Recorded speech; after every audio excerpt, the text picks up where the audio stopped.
Hello everyone, in today's live session we are going to solve few questions that were asked from the module Research Aptitude in our recent exam that was happened in October, and it was June 2020 exam. And we'll be particularly focusing on the commerce shift, and we'll be focusing on the questions that were asked for the commerce students from the module Research Aptitude. As you all know, this is associated with our paper 1. So we're going with the first question, and the question goes like this. Which argument may be advanced in support of action research in education? And you have the options: A, the researcher breaks fresh ground in the field of inquiry. Option B, the knowledge is applied to extend further generalization. Option C, some new principles are formulated for explaining the events. And finally, you have option D, that is the educational situation as well as the practitioner of education undergo a change for the better. So if you focus on this particular question, you can see that this is about a particular type of research. Types of research is one of the most important areas that we have to study under the module Research Aptitude. And this particular question is from action research. And action research is again a very important area from which we are getting questions repeatedly. So before answering this question, we'll be firstly discussing the various characteristics that are associated with action research. So that will make this entire process of answering more easier for you. So if you consider action research, one of the key points that is associated with this particular research is that it is a cycle of action or cycle of inquiry. So basically, action research is focusing, or it is following a particular approach, a particular sequence in its research. So that is given here, which is plan, act, observe, reflect. So this is a sequence in which we'll be doing an action research. So this particular approach or this process is cyclical in nature. For example, when we consider action research, most often action research is used in the realm of educational sectors and also professional expertise. So the major concerns of action research are educational sector and as well as professional expertise.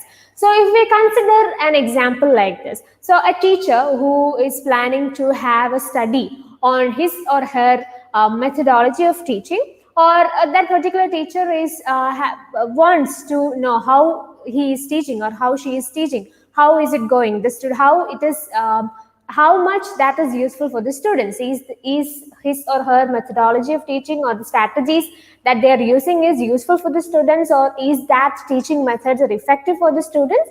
The teacher can make use of this particular research, that is action research. So first, the teacher has to plan a particular strategy through which he or she is going to teach the students. So that is the planning part, and then the teacher has to act it out.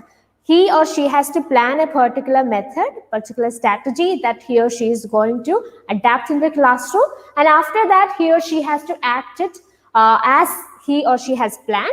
And then after using or after implying and applying this particular methodology or strategy of teaching, after a point of time, the teacher has to observe whether the students are really getting the points that he or she is teaching, or the methodologies that he or she is teaching is useful for the students. So that comes in the observation part. And after the observation, the teacher has to reflect. What are the changes that we have to make? What are the changes that I have to adopt in my teaching style? So plan, act, observe, reflect, that is the sequence. And after a point of time, after this reflection part, again the teacher has to change the things that has to be changed, and he or she has to make a next plan, right? So it is cyclical in nature. So in the first part, he or she has followed this approach, and after the reflection, we'll be finding out, okay, these are the areas in which I require more care, or these are the areas in which I can make some improvements. So after that, again, we'll be going with the same sequence. So that's why we are calling this action research as cycle of action or cycle of inquiry. So plan, act, observe, and reflect. And as I have already mentioned, educational related studies and professional expertise are the major concerns of action research, and also improvement or betterment is the focus of action research. Why are we doing action research? So simply it is for improvement. So if we consider the previous example that we have discussed, why the teacher has to do an action research in a classroom, that is in order to improve his or her strategies that he or she is using in the classroom, or to improve his or her methodologies or the methods that he or she is adopting to teach the students, right? So improvement is a major concern, or the central theme, or the central need of action research. Improvement is a general goal of action research. And another important thing that we have to consider when it comes to action research is that the beneficiary and the researcher will be the same. So if we consider the previous example, the teacher is the one who is initiating the research, and who is getting the benefit out of it? It is the teacher himself or herself. So what was the concern there? How can I improve my teaching style? So that was the concern there. So the research is done by the teacher himself or herself, and after the reflection, after getting the points after this research, he or she is the one who is making improvements in his or her teaching style. So the researcher and the beneficiary is the same person. So these are some of the most important points that we have to consider when it comes to action research, and these are the key points that you have to remember from next point of view as well. So coming back to the question that we have discussed at the beginning, which argument may be advanced in support of action research in education? And you have the options: the researcher breaks fresh ground in the field of inquiry, the knowledge is applied to extend further generalization, some new principles are formulated for explaining the events, the educational situation, as well as the practitioner of education undergo a change for the better. So if you have listened to what I have said so far, this is now a very easy question for you. The right answer for this question is option D. The key term, if you focus on the key term in itself, then you can answer this question. If you consider this term here, better. So action research is a research that we are doing in the educational sector, and it is focusing on the betterment or improvement. So the educational situation as well as a practitioner of education undergo a change for the better. So the right answer for this question is option D. So now we are moving to the next question. Which of the following features best describe an independent variable in research? And you have the options: it is the cause in the cause-effect relationship, it is the effect in the cause-effect relationship, it is the condition or characteristic which is manipulated in an experimental study, it is the variable which is placed under control, it is a kind of response variable. And you have some options here: A and B only, B and C only, A and C only, and finally D and E only. So you have to find out the right option. So the question is, you have to find out the feature that best describes an independent variable. So when we consider these variables in research, we have different variables. We are actually trying to make the relationship between different variables, and we are focusing on that relationship, and we are researching on that relationship, right? So we'll be having independent and dependent variables, and especially the relationship between the independent and dependent variable is based on the cause and effect relationship. So if we consider the independent variable in a research, you can say that an independent variable is basically the cause in the cause-effect relationship. So independent variable is the cause, and the dependent variable is in which the effect can be seen. So the cause in the cause-effect relationship that is in between an independent variable and a dependent variable will be the independent variable itself, and the effect will be seen on the dependent variable. So that's how we are making a relationship between the different variables, and they are under study as well. So if that's the case, A can be considered as an answer for this question.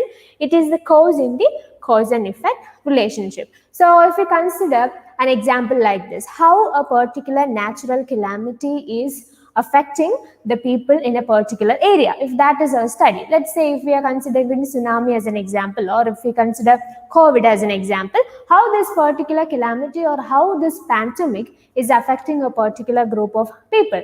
Let's say if we are considering that how this COVID situation are affecting the people who are working for daily wages. If that is our concern, there should be an independent variable and a dependent variable as well.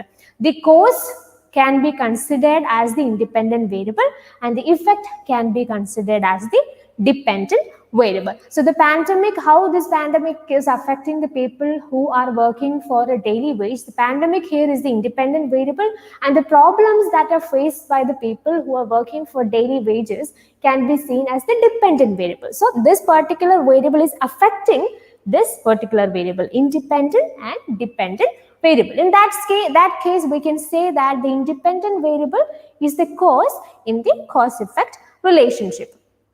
Next option, it is the effect in the cause-effect relationship. So this is a contradictory statement to the first one. So obviously that won't be an answer for this question.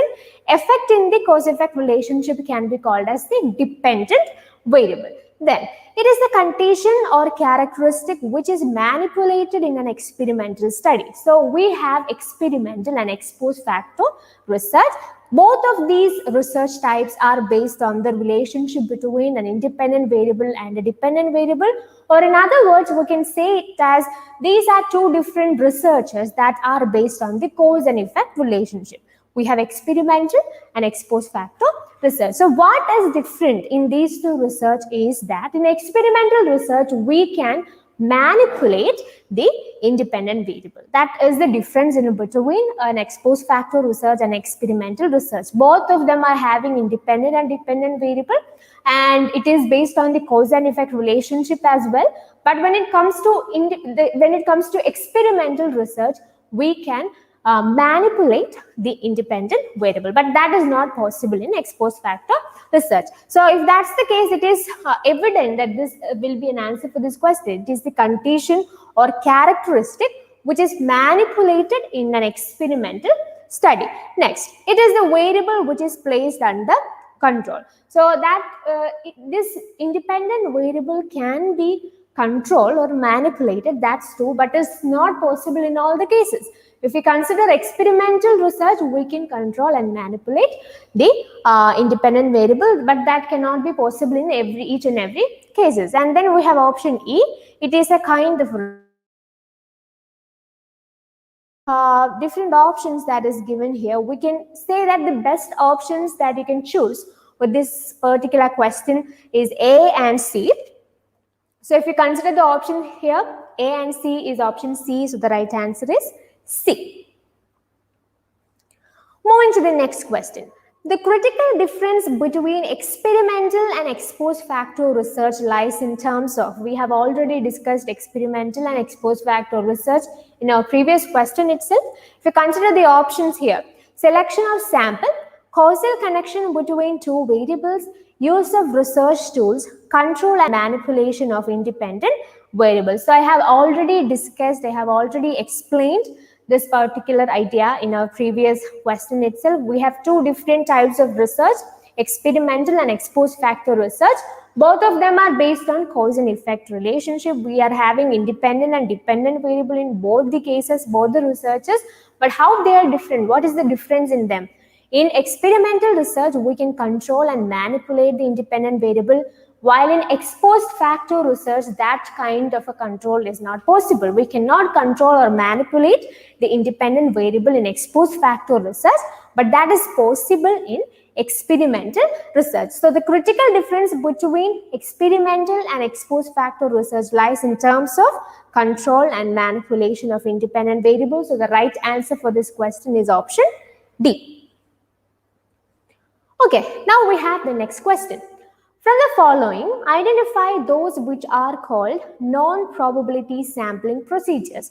And you have the options systematic sampling, quota sampling, stratified sampling, purposive sampling, and finally snowball sampling. So what is the question here? This is from the area sampling. Again, sampling is a very, very important topic from NET point of view. So what is this sample, or what is this entire procedure of sampling? So we know that when we are doing a research, it is very important that we need data, right? We have to collect data. So in order to collect data, we need a particular group of people, or we can call that particular group as a sample. So we have to find out, or we have to select a particular sample from the entire population. So the process that is involved in this entire, or the process that is behind the selection of a particular sample from an entire population can be called as sampling. So if we are considering the present situations, the pandemic, how the pandemic situation is affecting the students, or especially if you're focusing on the school students, if that is our study, let's take it as an example. So how this pandemic is affecting the school students, if that is our concern, it is not possible for us to go to each and every student across the country and collect the data, right? For that, we'll be choosing a particular group of students, maybe 200, 250, that is up to us, to the researcher. So we'll be just choosing a group of students and we'll be collecting the data from them. We'll be asking them questions, how this pandemic is affecting their studies, how is these online studies and all that are helping them, or what are the stress factors that they are facing. So we can just choose a group of students in order to collect the data.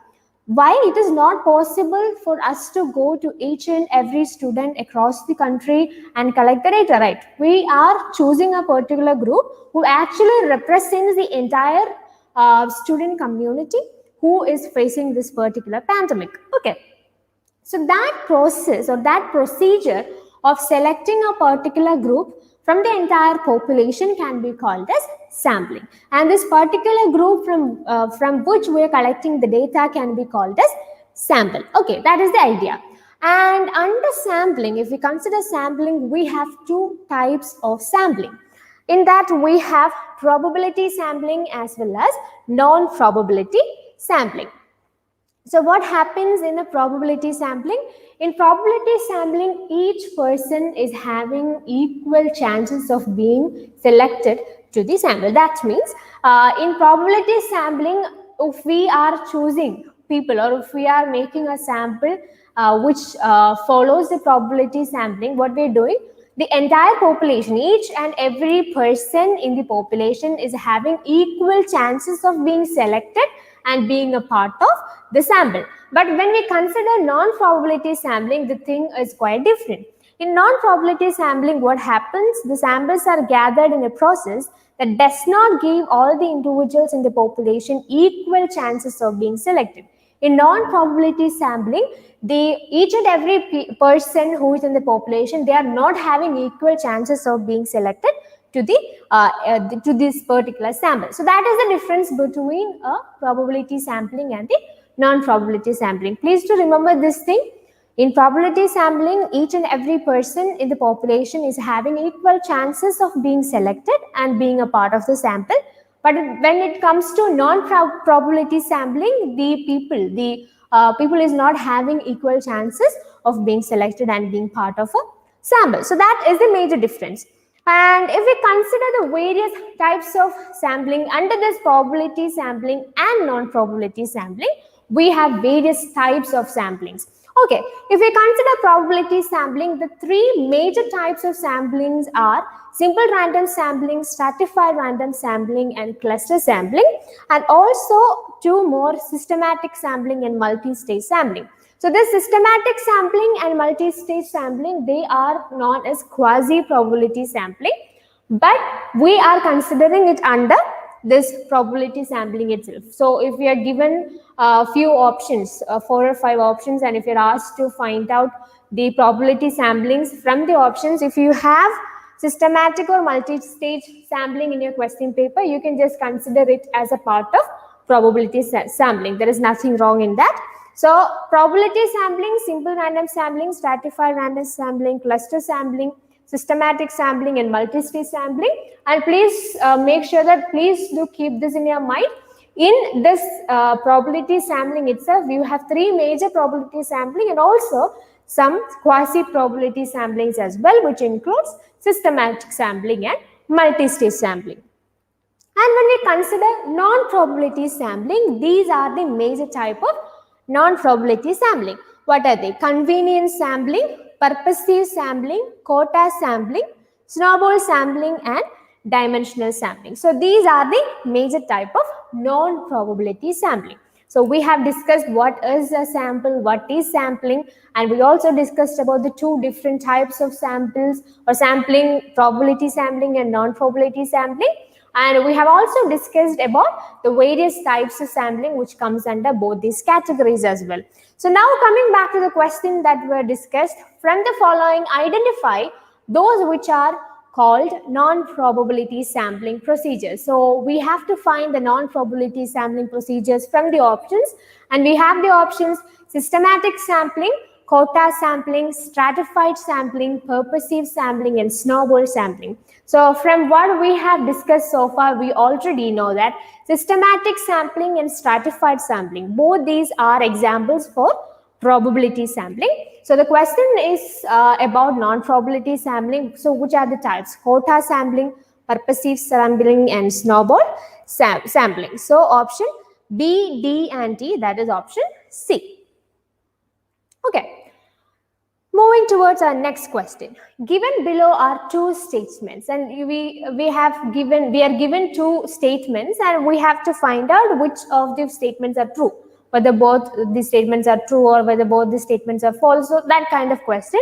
So statement wise questions or statement type questions, assertion reason type questions, the number of these types of questions are increasing in our NET exam. So it is very important to practice these types of questions. Given below are two statements, and statement 1 says, the goal of inquiry in fundamental research is directed at bringing an increment in the fund of knowledge. And statement 2 says, action research is a research by the practitioner, for the practitioner, and of the practitioner. So what statement 1 says? So if we consider this particular statement, we can say that it is again, this particular question is again based on types of research. As I have mentioned at the beginning itself, types of research is a very, very important topic. So this question is again based on types of research, and the statement 1 that is given is about the fundamental research. Okay, so what is fundamental research? If we consider fundamental research, we can say that the major focus of fundamental research is the creation of new theories or new concepts. So fundamental research is basically aiming at the construction or it is aiming at creating new theories. Okay, that is the basic idea of fundamental research. So as we are creating new theories or we are making new theories out of fundamental research, what is happening there as we are creating or as we are researching on new theories? Basically what we are doing is an increment that is happening in the entire knowledge system. We are adding something new to the present system of knowledge, right? So that is what the statement 1 says. The goal of inquiry in fundamental research is created at bringing an increment in the fund of knowledge. So fundamental research is basically focusing on an increment in the fund of knowledge. So we are adding new theories to the present system of knowledge. So if that's the case, statement 1 is true. If we consider statement 2, action research is a research by the practitioner, for the practitioner, and of the practitioner. So when we have discussed about action research in one of our questions, we said that the beneficiary and the researcher in an action research is the researcher himself or herself. So both the researcher and the beneficiary will be the same. So that is what here states in this particular statement as well. Action research is a research by the practitioner. So the practitioner himself is doing the research, and it is for the practitioner and of the practitioner. So this particular research is done by this practitioner, and the benefit will be experienced by the practitioner himself, and this research is all about the practitioner himself or herself. So basically the beneficiary and the researcher will be the same in action research. So that exactly that same statement is given here as well. Action research is a research by the practitioner, for the practitioner, and of the practitioner. So if that's the case, we can say that both statement 1 and statement 2 are right or true. So if you consider these options here, you can easily say that option A is the right answer for this question. Both statement 1 and statement 2 are true. Okay, now we are moving to the next question. Given below are two statements. One is labeled as assertion and the other is labeled as reason. So as I have mentioned already, statement-wise and assertion reason questions are getting a great prominence in our NTA NET exam. So if you consider this question, you have given an assertion and a reason, and just check these assertion and reason. Assertion says data must be authentic before it can be of any value in a historical research, yet proof of authenticity does not establish its value. It must also be accurate. And the reason here says external criticism is therefore referred to as lower criticism of the data. So basically this question is again from the area types of research, and particularly this question is from the area historical research. So in order to answer this question, we have to first focus on what is this criticism that is mentioned here in this particular question. So when we consider historical research, the historical evidences is derived, or in historical research, we know that we are in need of historical evidences or historical data. So historical evidence is derived from historical data by the process of criticism. So when we consider historical or this particular research, historical research, we require historical data, and this historical data or historical evidences are derived with the help of criticism.